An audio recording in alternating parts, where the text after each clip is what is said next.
David Duchovny is on the Conan O'Brien Late Night Show. He's asked about his time filming The X-Files in Vancouver. It's rainy. Too rainy for his Californicated attitude. He wants to push the production back to Los Angeles. Conan responds with his typical cringy song and dance. It was late night in the 90s, kids. No one was actually watching it. They just dozed off in an era before smartphones. 6 days later, a local strip club owner, Tony Ricci, has the supposed real answer for Duchovny wanting to leave Gastown. He had fallen in love with a dancer at the number 5 Orange, an infamous Vancouver strip joint.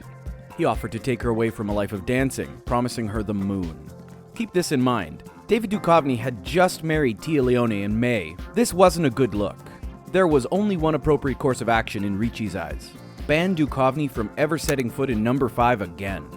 You're thinking, wow, what a stupid story. Who cares if Fox Mulder can't go mac on some gassy peelers? Oh, my friend, the number 5 Orange isn't just any normal peeler bar. There is no such thing as a normal Canadian peeler bar. Every single one, from legacy clubs like Edmonton's Chez Pierre to Montreal's entire sex district, are so deeply steeped in interesting stories that it should be criminal not to tell them.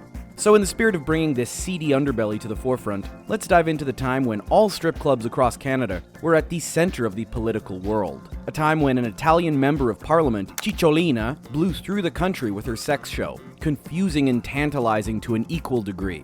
Let's dive into politics, Italian style. Ilona Staller, going by the name Cicciolina, or Little Chubby One in Italian, was an adult entertainer who decided to market herself through the world of politics. Migrating from Hungary to Italy and starting an environmentalist party, the Sun Party, with a storybook bent. She was to be Lady Godiva, fighting an unjust system with beauty and sex. When that didn't work, some brilliant minds at the Radical Party offered her an easy leadership seat, and she won. She got about 20,000 votes despite literally pissing on the voter base. I'm not kidding. After a year of barely showing up to her job and refusing to stop making adult content, they backbenched her, and she decided to fully disengage from her civic duties. Cicciolina gallivanted around the world, getting banned from Israel's Wailing Wall for the exact reason you think she was banned, and starring in movies as long as they were rated R to X. She eventually landed in Argentina and Brazil in the late 80s, early 90s, and American artist Jeff Koons wooed her up north in 1989 to be his muse. That's just an artist term for an overpriced escort. Her name naturally spread to Canada, and she was enticed to Montreal with a film called... Yeah, I'm not gonna say that out loud. At the same time, George McCalla was shooting a movie called Replicator that needed a sexpot nympho character. Why not get Cicciolina to star in the role? Her name brings up all kinds of press whenever it's mentioned, and the movie would sell itself. Mahalka would be replaced by George Philip Jackson, and the movie would be a minor footnote in her career. But while she was up in Canada, she sure made the most of it. March 1990. Starting at Le Sex Galerie in Montreal's St. Leonard neighborhood, she would skip from set to stage, being interviewed by legit journalists who would ask her opinion on things like the Meech Lake Accords, the Iran-Iraq War. Yeah, she did promise to sleep with Saddam. Nuclear energy. The Canadian government owning and funding strip clubs? Well, let's just explore that one for a second.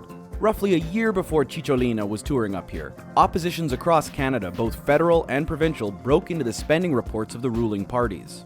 To no one's surprise, a bunch of strip joints had received funding from their respective governments when the banks wouldn't loan them the cash. Typically, the loans would be rejected under moral standards. So why did the government treasury branches across the nation not have the same morals? Well, equitable spending was touted, but let's be honest, in a modern sense, who gives a damn?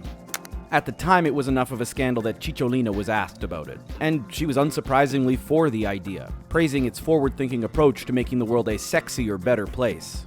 After Cicciolina was done with Montreal, she moved west.